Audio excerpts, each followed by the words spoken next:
I'm Heather. After many wasted years trying outdated approaches to my daughter's addiction that felt wrong to me, harmed our relationship, and didn't help my daughter, I finally found an effective, evidence-based approach that repaired my relationship with her, helped me create my own peace of mind, and made me an ally in my daughter's recovery. I teach you a loving and compassionate approach to help you encourage change and create connection. Addiction impacts the entire family system. Family recovery is the answer. Before I get started today, I want to share that I'm doing my first ever free workshop. I'm so excited about it because I've wanted to do something like this for a while, but I could never decide how I wanted to do it. So I've been just waiting for inspiration, and it came to me really clearly recently. As I was preparing to interview Nicole for episode 49, which, if you haven't listened yet, make sure you listen to that one next because it's pretty amazing. But I was preparing for that episode, I did a lot of research on craft. And I also spent a lot of time rereading the book Beyond Addiction: How Science and Kindness Help People Change. And I also looked at the Parents 20-Minute Guide a lot. And as I was doing that, I had one of those memories that was very clear and strong. And I just remembered so clearly how I felt at that time. And that feeling really struck me. The book and craft spoke to me when I read the book. They were the first things I found that really felt right to me. I was so sick of the tough love approach because it didn't feel right and it wasn't working. In fact, it was completely disastrous. So there I was with this book that really resonated with me, but I had this huge mental block to implementing it. I felt completely overwhelmed by it. Plus, while the book is full of great examples of putting craft into action, I was focused on how those stories were different from mine. So I felt like my situation was so much worse than their examples, so that would never work for me. I was constantly doubting it. I was doubting my own intuition that was telling me it would work. I just didn't trust myself yet. And then I started just reading passages of the book over and over again, trying to implement it. And over time, I did, but it would have been so much easier if I had surrounded myself with more resources and help. And that realization of how much harder it was than it had to be is what inspired me to do the workshop. I know that many of you feel the same way because I hear it from you. You tell me that. We're dealing with human behavior in a lot of gray area, so there's no step by step instruction manual. You have to take these guidelines and concepts and beliefs and make them a part of who you are. Since I did that, and I know that Beth Syverson from Safe Home Podcast has done that, I asked her to join me to put on this workshop. We're going to use the Parents 20-Minute Guide as a tool to learn from.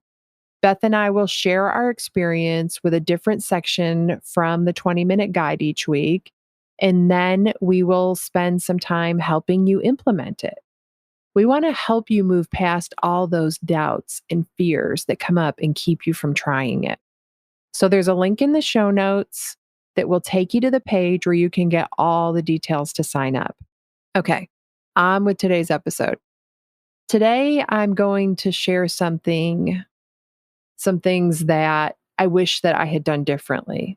This is something that I've wanted to share for a while, but I also needed to give myself some time to digest it and process it first because it's very emotional. And I really wanted to make sure that I had perspective before I shared about it with you guys. And I want to be very clear that this is not an exercise in beating myself up. It's really an exercise in open mindedness to look at things with a different lens and learn what we can from the tragedy of Helanna's death. I'm going into this conversation with extreme compassion for myself and one really important understanding. I could have done everything I'm about to share that I wish I had done differently, and we could still be where we are today. We're dealing with humans, powerful addictions, and free will. So nothing can predict what a human will do 100% of the time. So again, I think it's really important to point out that the what if scenarios become a problem if we use them to traumatize ourselves and we fail to acknowledge that we assume those what if scenarios will work out like we want them to. We have no way of knowing how things will turn out. I'm only going back less than 1 year to review what happened because if I go back any farther than that, then we get into a time period where Helanna wasn't living a sober life yet. And this is about how I supported her in her sobriety and some things that I wish that I had done different, knowing what I know now. So I'm focusing on the time that Helanna was actively seeking sobriety from July of 2021 when she finished rehab until she died December 2nd, 2021. So it's only a 5-month period. The biggest battle for me during those 5 months was figuring out what was healthy, supportive behavior versus what was unhealthy, enmeshed behavior. Was I reinforcing wanted behaviors in her or unintentionally contributing to unwanted behaviors in her? I know every parent who is listening can identify with that. Even without addiction, all parents have fears of ruining their kids and making their life harder in some way. As much work as I've done on studying and working with addiction, I still grapple with all the fear and stigma around enabling. As a mother, it was still always in the back of my mind. I wanted to do the right thing, but I always had what I refer to as the Al-Anon police in the back of my mind.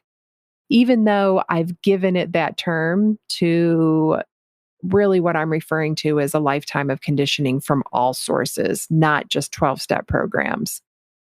It includes all the stuff that I read about tough love that just never felt right to me, but I was told was the only way. And that's what the experts were telling me. Some beliefs, especially ones that are really emotionally charged, become like superhighways in our brain. Since so much of my adult life was affected by addiction because of my marriages and my daughter, there was a lot of emotion associated with my beliefs about addiction and how to approach it. And those deeply held, highly emotional beliefs are hard to overwrite sometimes. And it can still be there lingering, even though you're actively creating new beliefs. It's one of the reasons that change can be so hard. Another part of what I'm sharing today is what I read in Helanna's journal after she died. It gave me some really important insight. There was only about 10 pages written in her journal, but those 10 pages made a big impression on me. I'm going to start with something that I'm glad that I did, because until now, this is something that I've only shared in my Facebook group, but it's an important part of the story. When Helanna finished rehab, she was living in a small apartment building. So this is going back to April of 2021. She was living in a small apartment building that the rehab owned, and she was doing the last phase of their program, which was IOP. She loved living there because she just loved being around other people who were sober and having sober friends because she hadn't had that in so long. And she didn't want to leave there. She didn't want to move out once her IOP program was over, but that was just how it worked. In the last 3 weeks that she was there, so many people got COVID and she had already had it. So she was the only person left in her apartment that normally had 4 women. So she's in there alone. And really in the whole building, there were very few people. So things got a little bit sketchy there. Like this is the second time she fell through the cracks in the system because of COVID. She got COVID early in her rehab stay when she was in the partial hospitalization program. So they moved her to an apartment where Helanna and her roommate, who also had COVID, were isolated. And they only had access to a couple of online meetings a day. And Helanna went from doing really well to struggling in the isolation. She made it through that period though, but the second time, when there weren't many people living in the apartment building because of COVID, her emotional state really declined again. She was scared about moving. She knew that she could stay sober in those apartments under those conditions, but she didn't know if she could do it somewhere else. I can only imagine how scary it is to be newly sober and fear losing your sobriety before you build that confidence in yourself that you can do it. And Helena was supposed to be finding a sober living house to move into, but she was not doing it. There were two challenges that she was facing to finding a sober living home. One challenge was that she had her emotional support dog Honey with her at the rehab and wanted to have her at sober living. And the other challenge was that she was on Suboxone. Not many places allow dogs, and even fewer places allow Suboxone. So there were a lot of discussions with her doctor and counselor about trying to remedy the Suboxone issue by putting her on a shot called Sublocade. So Suboxone is a medication-assisted treatment that requires a prescription. It reduces the severity of cravings and withdrawal symptoms from opioids. It also blocks the person that's taking it from being able to get high on opioids. So it has more than one effect, but it's highly regulated because it can be abused. And it has to be taken every day. I think that Helena took it twice a day. The Sublocade shot is something that you get once a month and it's administered by a doctor. Helena chose not to get the Sublocade shot and stick with the Suboxone. I'm sharing this because it's another important part of the story later, but we're going to come back to that. So those were her two main barriers to finding sober living to move into, the dog and the Suboxone. So I stepped in and helped her. I helped her find a sober living place that would take the dog and allow the Suboxone, and I stand by that. I think it was the right thing to do. There are many people that would call that enabling and say that she should have done it herself. But I tried to put myself in her shoes and think about what I would need in that situation. And at the time, I was struggling myself because I had just had my second surgery it'd been less than 30 days since my first one. That's back when I was going through breast cancer. And I needed a lot of help. I was easily overwhelmed. I'd been under anesthesia close to 8 hours between the two surgeries. I'd been on muscle relaxers and pain pills. My brain was really foggy between the muscle relaxers, pain pills, and all that anesthesia. And I thought, what if nobody would help me? Like, what if everyone was like, figure it out on your own, Heather? If we enable you, then you'll never get better. Like, I can't even imagine. But because of the stigma and misunderstanding about addiction, we do that a lot. Recovery isn't easy. And I thought, like, she's doing the work. She's got a job, she's saving money, and she's really trying. So I want to help her.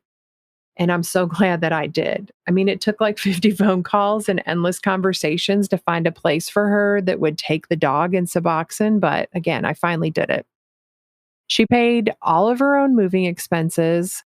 She paid her rent to move in and her deposit. But if she couldn't have done that, I would have helped her anyway, because whatever she needed, it was an investment in her future, and she was just getting started. When she got to the sober living house, she had to find a new doctor to prescribe her Suboxone. She was in a different town, and the doctor she saw before was through the rehab she was at, so she couldn't see them anymore. And like I said before, Suboxone is highly regulated, so only certain doctors can prescribe it, and a lot of them don't even take insurance. So there can be a lot of barriers to having easy access to this really important and helpful medication. Once Helena found a doctor who would take her insurance and could prescribe the Suboxone, she ran into another problem. Remember the Sublocade that I talked about earlier? The rehab had ordered it without Helena agreeing to take it, and they never sent it back.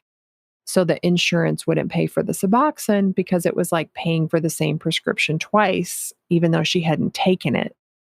So, in the middle of all this, I'm heading into my third surgery because I was having more complications from the first two surgeries, and Helanna was running out of Suboxone. If she ran out of Suboxone, she would immediately go into withdrawals. So, it was a really stressful situation. But the person who owned the sober living house was helping her, so I didn't get involved. I wish that I had gotten involved or asked someone to help Helanna, though, because the insurance problem started to cause other problems. I mean, if that hadn't come up, then maybe she would have stayed on the Suboxone if it had been easier for her. Instead, she tried getting it from the health department, which took about 6 hours of bus rides and waiting at the health department every week. A lot of times you can get a 30-day prescription, but at the health department, you can only get a weekly one.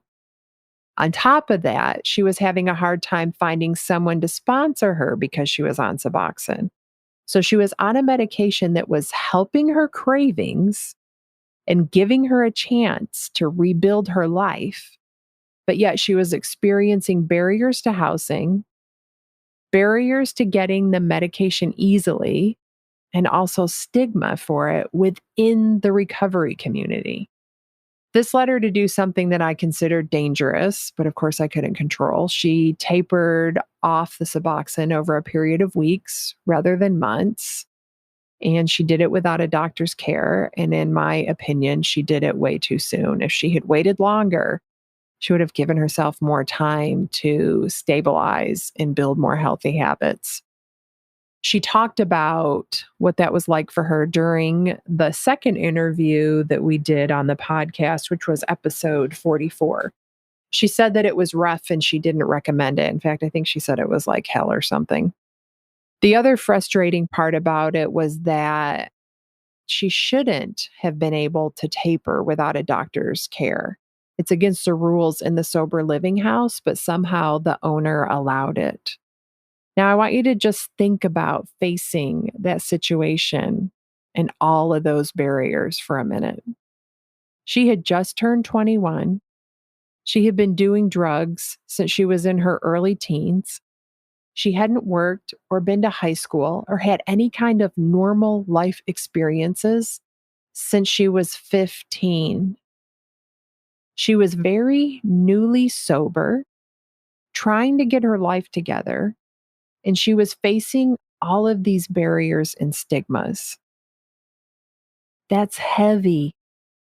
I'd be struggling too. I'd probably make some poor decisions. I might want to give up. The road to recovery has so many natural barriers and hurdles. If your child is telling you that it's hard, maybe it is. I mean, we don't have to do everything for them, but we can certainly help them along the way. And I just want you to see that enabling isn't black and white. There's so much gray area. So we have to be in a place where we have an educated, solid belief system to make decisions from. After Helanna tapered off the Suboxone, she did pretty well until October when we went to Oklahoma to take care of some legal issues. She had missed a court date for a misdemeanor ticket when she was in rehab, so there was a warrant out for her arrest and a bail bondsman was looking for her. In fact, right after her and I finished recording her first interview on the podcast for episode 41, I had all these emails and messages from the bail bondsman on all of my social media accounts. And it kind of put me in a panic because here I was on cloud nine after spending that time on Zoom with Helanna, and then facing her having to go back to Oklahoma where she had used all of those years, where she would probably be very triggered, where she had experienced so much trauma, made me really nervous. And she was nervous too. This part of the story is important because it plays into some of my decision making when she relapsed at the end of November.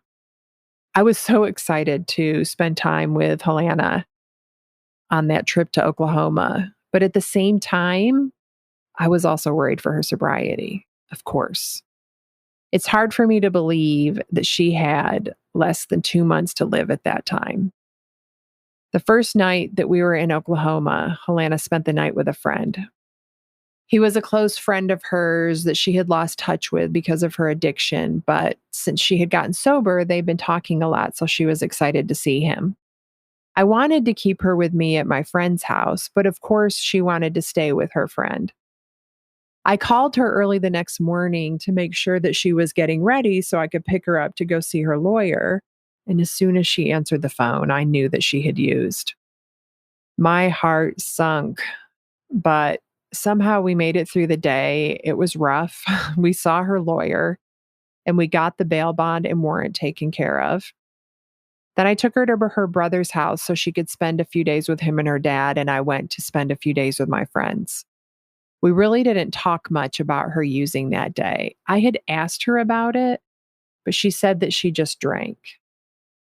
I knew that that wasn't true, but I gave her the space and the dignity to come to me with the truth rather than trying to force it out of her. The next day, she called me and told me that she called her sponsor in the sober living house and told them that she had used, and she also told me what she had done. She told me she threw out the drugs she had left the next morning when she woke up, the day that I called her to take her to court. She said she was absolutely disgusted that she had used and that she wasn't going to use again.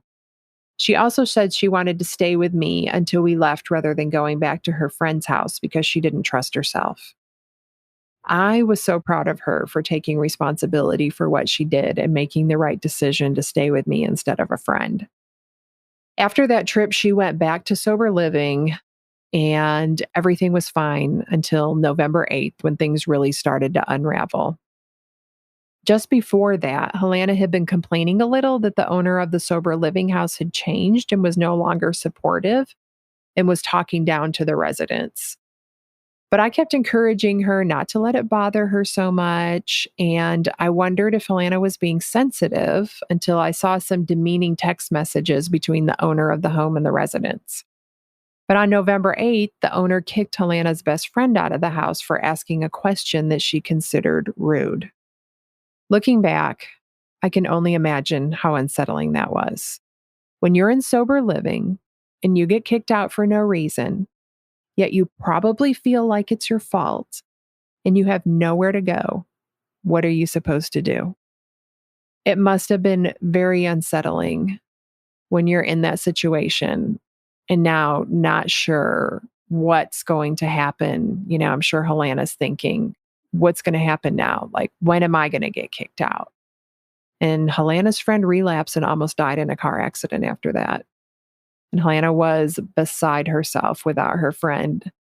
And on top of that, the uncertainty of knowing that she could be kicked out next for absolutely no good reason. And it was really bothering her. Reading about it in her journal after she died was really tough for me because I had told her to work through things, to try to figure it out. Looking back, I can see how the erratic behavior of someone in a position of authority, someone in control of you having a place to live or not, that would be very unsettling. And as things started getting worse at sober living, Helanna started to realize she wasn't going to be able to find a sober living house she could take her dog to. So she asked if my mom and I would take her dog for a while. We reluctantly agreed. And I say reluctantly because we were scared of what would happen if Helanna didn't have her dog. That dog was her emotional support. She was like a child to her. She took care of her dog even when she didn't take care of herself. So first she loses her sense of safety and security in her home. Then she loses her best friend who is in the hospital on the other side of the state. And now she's losing her dog. I made a spreadsheet of houses and sent it to her, but this time I wanted her to make the calls. I wanted her to take the initiative.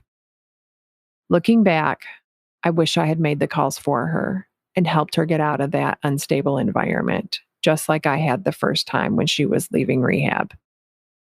It was only after I read her diary that it really sunk in how much the situation was affecting her.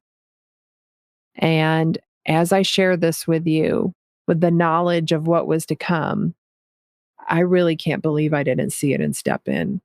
But in my mind, I was trying to be a good mom. I was trying to help her grow. I was trying to give her the dignity of figuring things out on her own.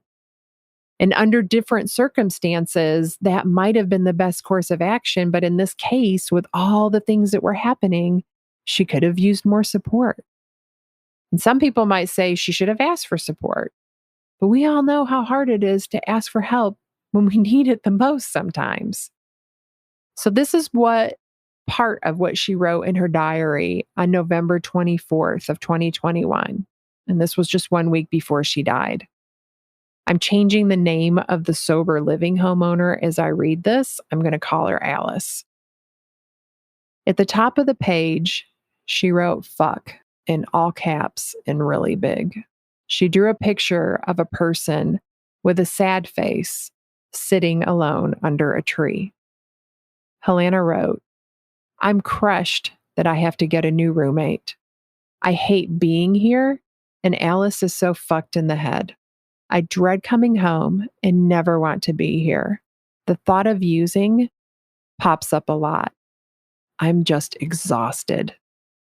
A major difference from what she had written September 15th of 2021, just 2 months earlier. At the top of the page, she drew a picture of the sun coming out from behind the clouds. She wrote, I'm starting to shower myself with healthy habits to set myself up for success. One of those habits being self-love and care of the mind, body, soul, and love for my mere existence. Facing my fears, demons, and overall darkness is essential for me to move on. Actually, this time, I'm sure as hell going to try. It's going to start with true authenticity in my thinking, rationalizations, and reservations. I need a safe, solid plan for my warrants. Yes, I fucking miss my family and Matthew to a point of crippling sadness. But those relationships can never begin to flourish unless I take care of myself and set myself up for success mentally, physically, financially, etc.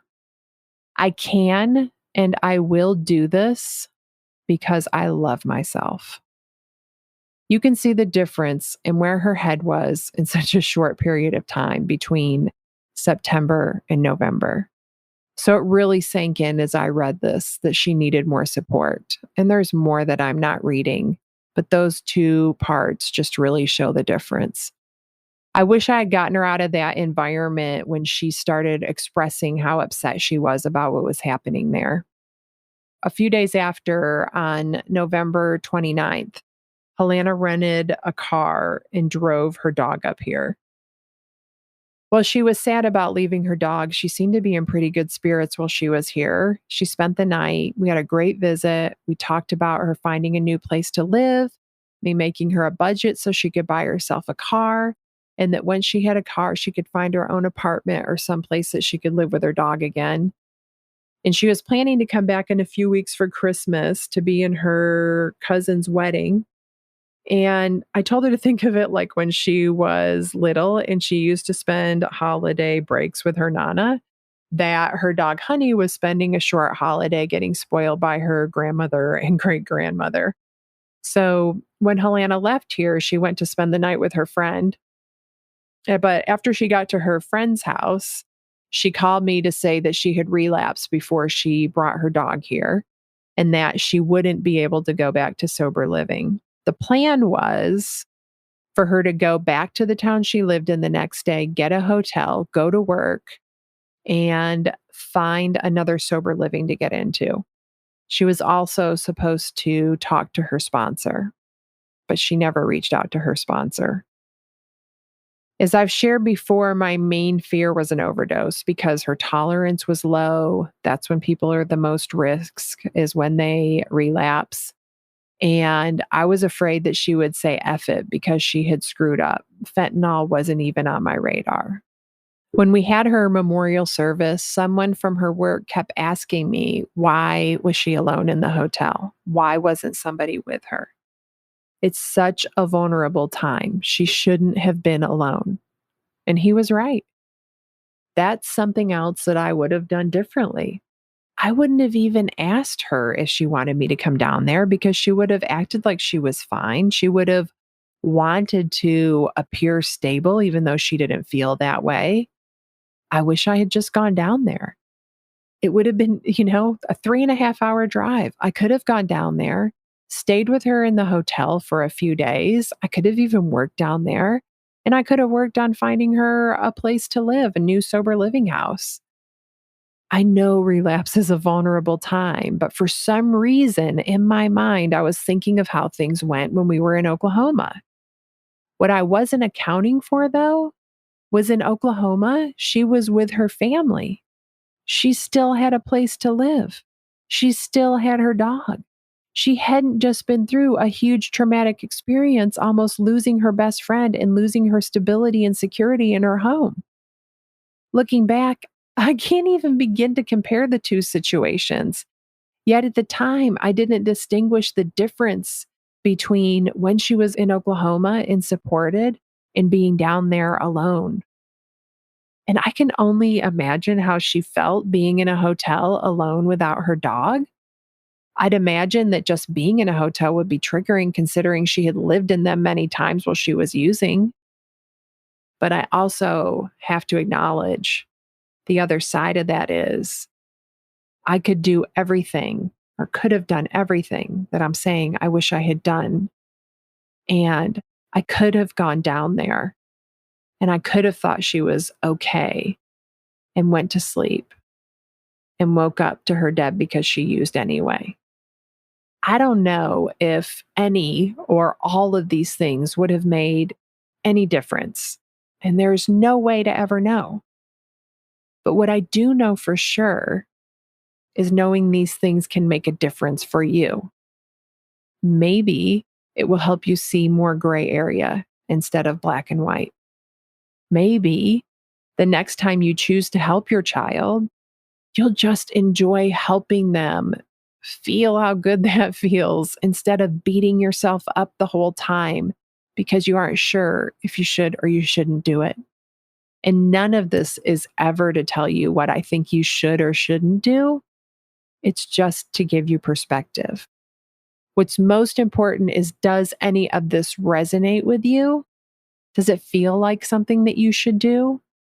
If it doesn't resonate, please keep looking until you find something that does resonate with you.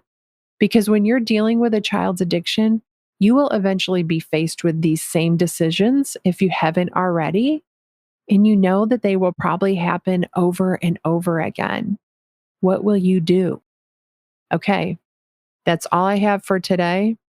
I hope I see you in the workshop. I recognize a lot of the names of people who signed up already, so I'm so excited to put faces with those names. And the link to sign up is in the show notes. I hope I see you there. Thank you for listening to this episode. If you want to learn more about my work, go to heatherrosscoaching.com. If you want to help other parents who are struggling with a child's addiction, you can do it two different ways. First, you can share the podcast with them directly, or you can share it on your social media. Second, you can leave a review. Talk to you next week.